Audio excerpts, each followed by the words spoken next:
and welcome back to another new episode of Can't Think Straight. I'm your host, Jenna Dunning, and you are watching episode 2 of season 6, and we've got a packed episode for all you queer folks out there, so buckle up because we're coming in hot.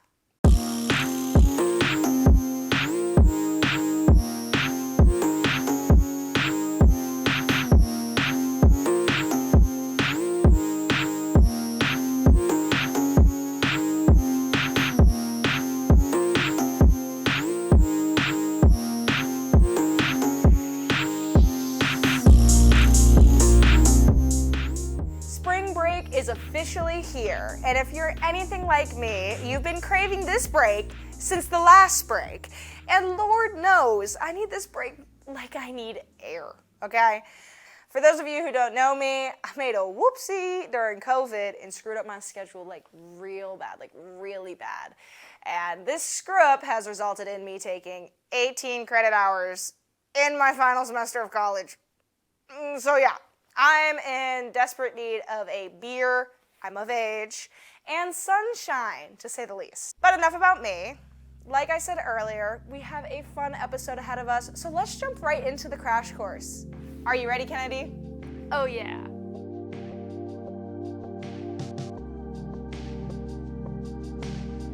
Hey guys, welcome back to Crash Course Can't Think Straight. I'm your host, Kennedy Madron, and today's topic is something I'm very excited to share due to the interesting story kind of surrounding it. So as we begin, and as I kind of began researching the topic, I couldn't stop reading about it. And hopefully I'll be able to fit all of this info into like 3 to 5 minutes. But without further ado, the topic we are discussing today is the history of the first drag queen.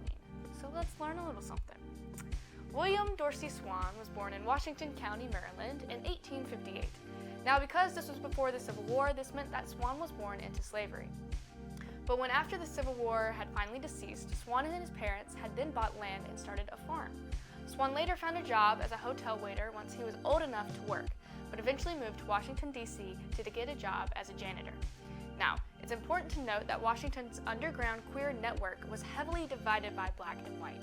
But Swan, determined to make a place for himself, held secret parties called Grand Rags, later deemed as the first drag balls, which led to mixed-race audiences being quite common among Washington's drag scene.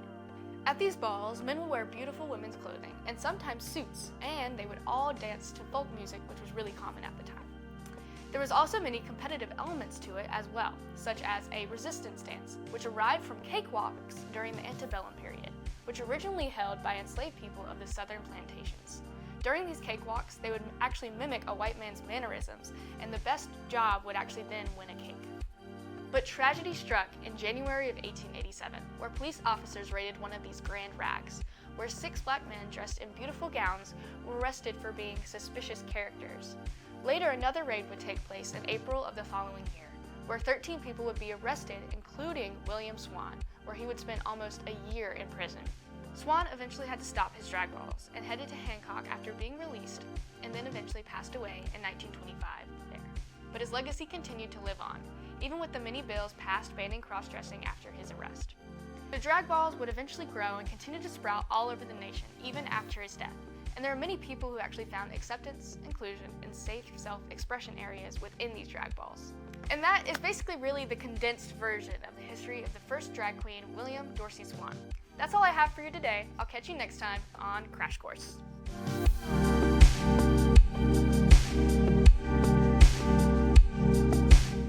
One time for Kennedy and history's very first drag queen, Miss Swan. When we first began this segment, I was a little worried that we would run out of digestible queer topics to talk about, but Kennedy comes locked and loaded with great ideas every episode, so shout out to Kennedy. All right, we're gonna cut to break, but we will be right back with a quick show plug and then some headlines.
Okay, hey guys, what's up?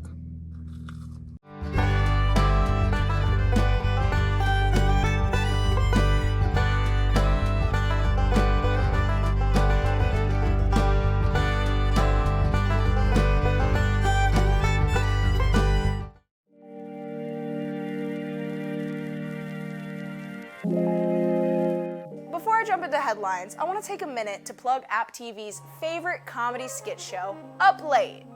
Up Late is produced by Kylie Carter, who is also just announced to be App TV's operations manager for the 2024-2025 academic school year. So, similar to myself, Kylie is no doubt a busy gal, but that doesn't take away from the hilarious content she produces on Up Late. In their most recent episode, Up Late hit the field. The baseball field, to be more specific. And she and the crew decided to participate in some walk-on tryouts for the upcoming spring season. And it was, well, interesting. We'll start this with a 60-yard sprint, okay? And what? Hold on, Brandon. If you guys will just head to shortstop, that'd be great. I don't know what shortstop is. I don't know. If you just want to go sit against the wall over here. Did I win? No, this is huge on me. Like, look. You know, it seemed the intent level was, I'd say distracted would be a good word that I'd use for this. For real, this segment made me laugh quite a few times. So shout out to Up Late for giving me a good giggle in these trying times. On to headlines. As usual, there's stuff happening in the queer community, and I'm here to update you on all of it. Or most of it. I only got like 4 minutes to do this, so let me just lock in.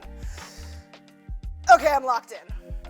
Guys, Greece has legalized gay marriage. So y'all know what that means. I can officially begin planning a Mamma Mia wedding because, I mean, that's awesome. Good for Greece.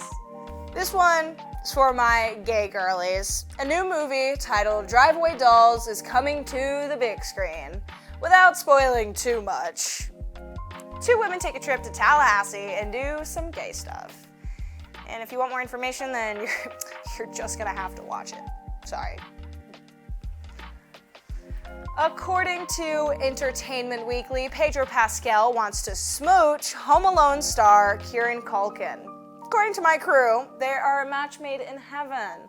So we will let y'all know if that kiss actually happens. Pop star and actress Renee Rapp is experiencing a pseudo-crush with Justin Bieber. According to Ms. Rapp, he looks like a really sexy lesbian. And now that I'm looking at him, I'd have to agree.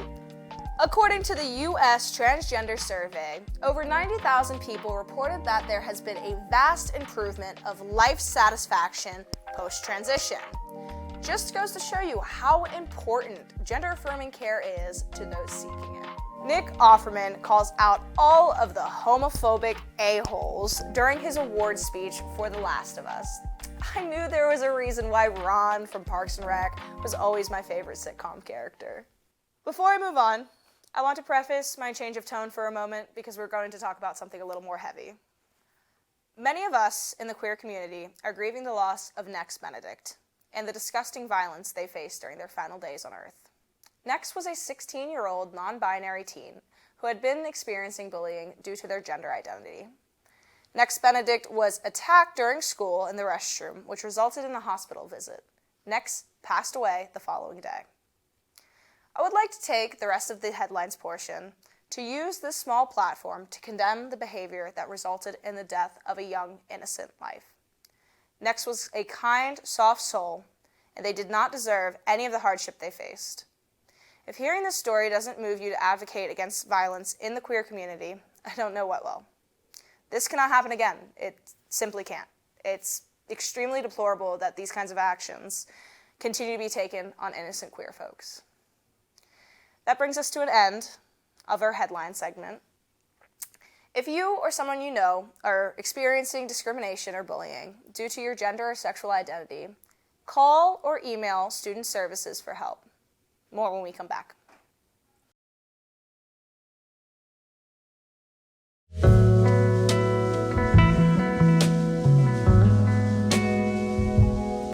Bryce in the shotgun takes a snap. Troy sends 4. Bryce rolls left, gonna heave it deep, and it's not gonna get there. It's caught by Christian Horn. He's around the outside, and it scores! He scores! App State wins! Holy mother meatballs! It's a touchdown for App State on a Hail Mary! Christian Horn!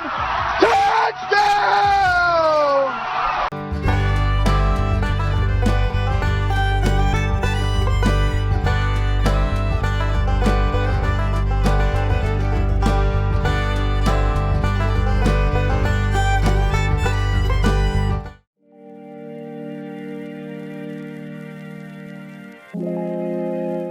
Welcome to our final segment for episode 2 of season 6 on Can't Think Straight. The crew will be taking to campus to conduct some interviews with students on various queer topics. Let's see what our student body has to say about our current events. Over to you guys on campus.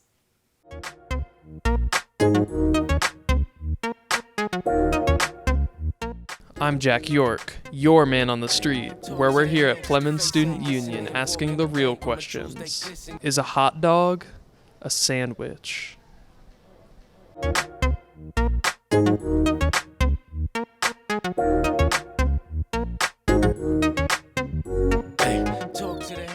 Yeah. A hot dog is not a good sandwich, but a sandwich. Well, like a sandwich is anything like between two buns. No, it is not a sandwich. I think it's more of a hoagie, to be honest. The buns connect. So then wouldn't a sub sandwich not be a sandwich? Those are connected. I'm sorry for bringing politics into this. All right, Zoe, I have one question for you. Is water wet? Well, you see, my father, he told me. Yes. Yes. Yes. Of course it is. It's always wet. Is that wet is like the state of something that has been touched by something liquidy. So if something is the liquid, then that's just a liquid. But if something is wet, then it was previously dry. I will die on this hill. Would you rather have unlimited bacon and no games, or unlimited games and no games? Unlimited bacon. Good answer. Why don't you choose games? Because then I would have games and more games and no games and more games. All right, gentlemen, both of you are wearing shirts today, and I have one question about those shirts. How many holes come in a shirt?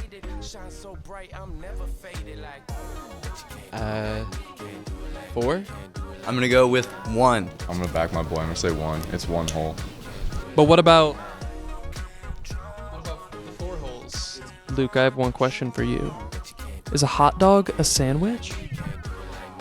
That's just none of my business. I'm gonna be very real. I don't have enough brain power for that.